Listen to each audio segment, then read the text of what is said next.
Hollyoaks, is Cleo McQueen dead? 5 big questions following the crash. Hollyoaks left fans on the edge of their seats after tonight's E4 episode, which dealt with the aftermath of Friday's dramatic car crash, as Cleo McQueen was rushed to hospital and flatlined in the ambulance. Will she die? That's not the only question we're asking ourselves after the dramatic installment, which makes the fallout of the stunt even more exciting than the event itself. But the first thing to discuss is that heart-stopping cliffhanger. Is Cleo dead? Thrown off the back of boyfriend Joel Dexter's motorbike as they collided with the teens who were speeding to get help for collapsed Yasmine Maalik, Cleo fell down an embankment and lay there unnoticed when emergency services got to the scene. It was only when Joel later woke up in hospital that he realized his girlfriend hadn't been found, so he raced back to the crash site and found her barely conscious. An ambulance was called, and as Cleo went into cardiac arrest, guilt-ridden former trainee Catholic priest Joel thought he was being punished for choosing love over his faith, and prayed to the man upstairs he'd put the dog collar back on if Ms. McQueen lives. Oh, the drama. Hollyoaks are adept at pulling huge twists out of the bag that nobody saw coming. Could they be planning to kill off much-loved Cleo and give Joel another death on his conscience along with druggie and Katie Fox? Or if Cleo survives, will Joel stick to his pledge to the priesthood and break the poor girl's heart? Will Yasmine get Cleo's heart? The aftermath of the crash also revealed why Yasmine collapsed. She's got a serious heart condition and is on the waiting list for a transplant. Opening up to pal Perry about her tragic secret, and how it got her bullied in her old school and forced the move to Hollyoaks High, is it just coincidence that Cleo's on death's door on the way to the hospital? If Cleo dies, could Yasmine get her heart?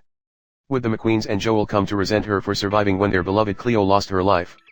It would certainly give the Maalik family a juicy storyline as they settle into the show. We also met Yasmine's no-nonsense medic mum Miss Spa tonight, and rebellious big sister Farah is on the way. How bad are Lily's injuries? The crash itself was very Final Destination as the teen's car hit a load of logs, one of which went shooting through the windscreen through the car, scraping poor Lily Drinkwell. Ouch. She was lucky to survive, and looked horrified as she saw her wounds beneath the bandages and sobbed to Auntie Diane. Lil also told Prince McQueen she can't forgive him for causing the crash. Looks like her injuries will leave her mentally and physically scarred, but to what extent? Will Prince do a runner? Talking of Prince, the McQueen teen's impulsive decision to take the wheel when Tom Cunningham panicked was a brave but ultimately terrible decision. He may have been trying to get Yas to hospital quicker, but his lack of driving license and hot-headed behavior landed everyone in danger, and has wrecked any chance of Priley, or is it Lince, being the next big couple.